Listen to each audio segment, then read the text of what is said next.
জ্বালানি তেল আমদানি ও সরবরাহের সুযোগ বেসরকারি খাতে দেওয়ার উদ্যোগ নিয়েছে সরকার। এজন্য দ্রুত নতুন নীতিমালার খসড়া প্রণয়নের নির্দেশ দেওয়া হয়েছে। বিশেষজ্ঞদের আশঙ্কা, জ্বালানির মতো স্পর্শকাতর খাত পুরোপুরি বেসরকারীকরণ হলে সরকার শক্তিশালী ব্যবসায়ী গোষ্ঠীর উপর নির্ভরশীল হয়ে পড়তে পারে। এতে মুনাফা বেসরকারি মালিকানায় যাবে এবং পরিচালন ব্যয়ও বাড়তে পারে। তবে নীতিমালায় কোনো ব্যক্তি বা গোষ্ঠীকে বিশেষ সুবিধা দেওয়ার সুযোগ রাখা হবে না বলে জানিয়েছে জ্বালানি মন্ত্রণালয়। বর্তমানে দেশে প্রায় শতভাগ জ্বালানি তেল আমদানি করে এই খাতের একমাত্র রাষ্ট্রায়ত্ত প্রতিষ্ঠান বাংলাদেশ পেট্রোলিয়াম কর্পোরেশন বিপিসি। আর দেশের গ্রাহকদের কাছে এই জ্বালানি তেল বিতরণ করে বিপিসির অধীন 3টি কোম্পানি পদ্মা, মেঘনা ও যমুনা। তবে দেশে নিরবচ্ছিন্ন ও নিরাপদ জ্বালানি তেল সরবরাহ নিশ্চিতে আমদানি ও বিপণন বেসরকারি খাতে ছেড়ে দেওয়ার উদ্যোগ নিয়েছে সরকার। আমরা প্রাইভেট করতে চাই এবং prime minister has given me a consent. এরই মধ্যে এ সংক্রান্ত নীতিমালা তৈরির কাজ শুরু করেছে জ্বালানি বিভাগ। তবে বিশেষজ্ঞরা বলছেন, জ্বালানি খাত বেসরকারীকরণে ভোক্তার ক্ষতিগ্রস্ত হওয়ার আশঙ্কা আছে। প্রাইভেট সেক্টরকে ইনভলভ করে অনেক সময় অনেক কিছু ইমপ্রুভ করে, ডাইনামিজম আসে।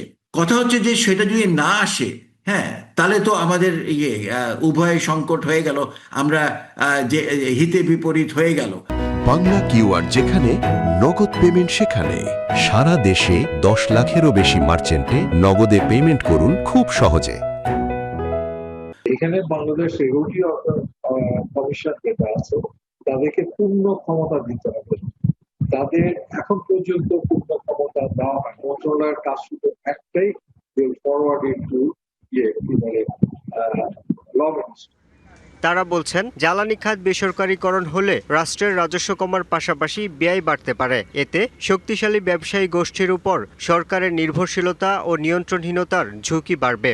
আমরা যেই কারণে এটা করছি সেই গুরুত্ব দিয়ে যদি তারা সাপ্লাইটা না করে, তাহলে তো বিপিসির হাতেই থাকা ভালো, ঠিক না? তো সেটাই আর কি। তারপরে জনগণের কথা যদি বিশ্লেষণ করি, তাহলে কতখানি মুনাফা তারা করছে, অতি মুনাফা করছে নাকি, এগুলা নিয়ে সরকারকে ভালো করে চিন্তা করতে হবে। সরকার বলছে, জ্বালানি নিরাপত্তা নিশ্চিত করতে বেসরকারি পর্যায়ে পরিশোধিত জ্বালানি তেল আমদানি ও বিপণনে নতুন নীতিমালা বিবেচনা করছে সরকার। তবে জনস্বার্থ, স্বচ্ছতা ও অংশীজনদের মতামত নিয়ে চূড়ান্ত সিদ্ধান্ত নেওয়া হবে। বিশেষ সুবিধা দেওয়া হবে না কোনো গোষ্ঠীকে।